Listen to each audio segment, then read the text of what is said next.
Okay, back for part 2, problem formulation. Here's a Steve Jobs quote, by the way, that very similar to the Einstein quote. If you define the problem correctly, you almost have the solution. Identifying the needs, defining the problem, gathering information about those needs and sets of requirements. Define the problem. So, does an Eskimo need an ice maker? Probably not. Uh, they might need the exact reverse, a heater chamber, something to keep things above freezing. Solve the right problem.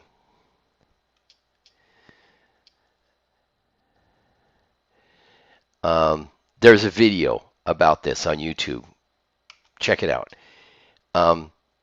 Involve. Broadly, make sure the problem's broadly defined. Brainstorm. And get into focus groups. So brainstorming on your brainstorming is an incredibly powerful tool. I want to see that in your notebooks. I want to see your research in your notebooks. I want to see your focus groups, talking to customers, talking to potential users of your project.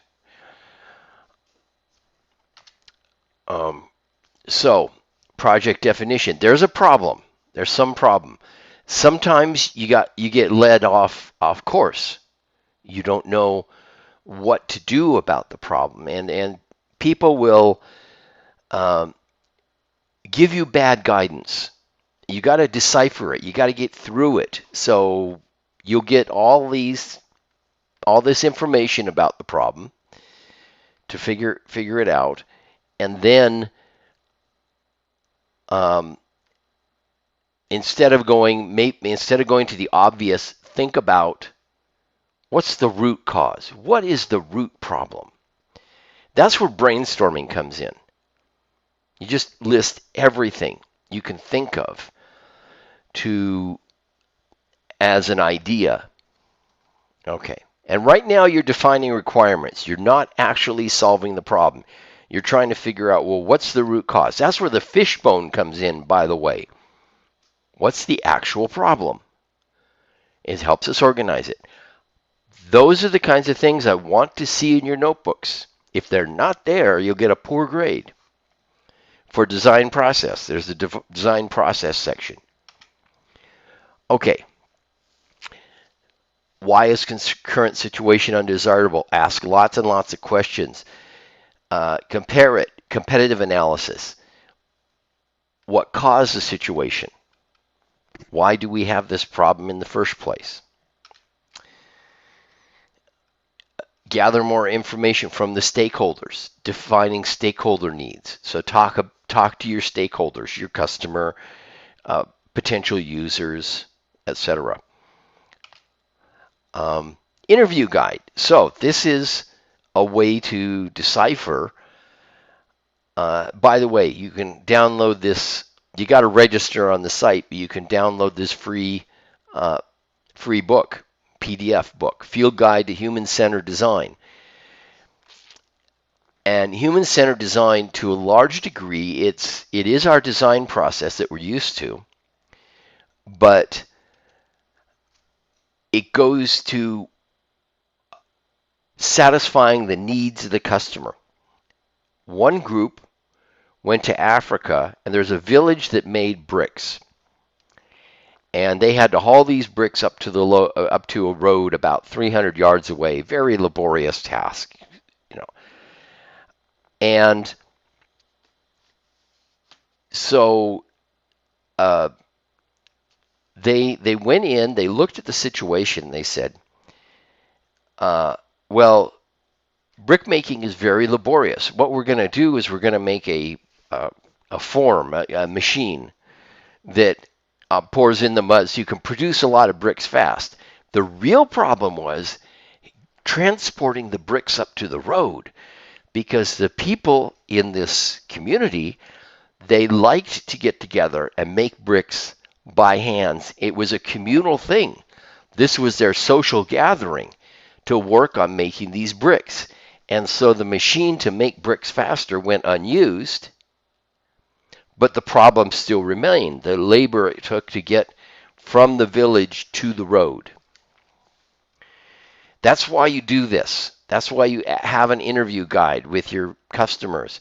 If you're going to do a widget for K through 12 so that they can learn something about science, so that kids can learn something about science, then you need to ask some kids if they'd be interested in what you're doing.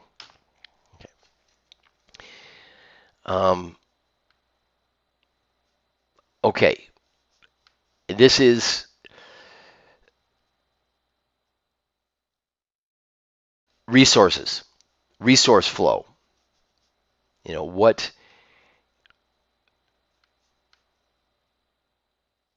how is your widget going to improve the life of somebody? Customer interview cards.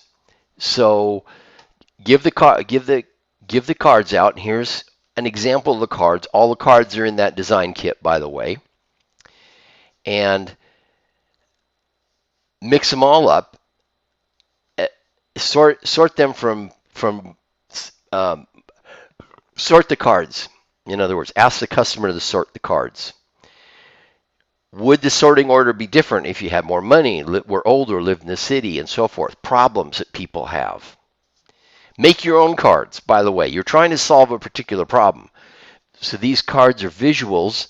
Let's see. This is a business, a doctor. Do people have access to health, for example? This is a open market. And so forth. Transportation, transporting goods, and so on. Telephone call answering, some sort of mobility. So try to understand then what their pain points are. And how is your widget going to address the pain points? Create insight statements. This has to do with women's toilets and public toilets, and the pain point is cleanliness and proper maintenance that gets dirty fast, and expense. People in this particular community, people were more likely to use a free toilet rather than a paid toilet. So money was an issue.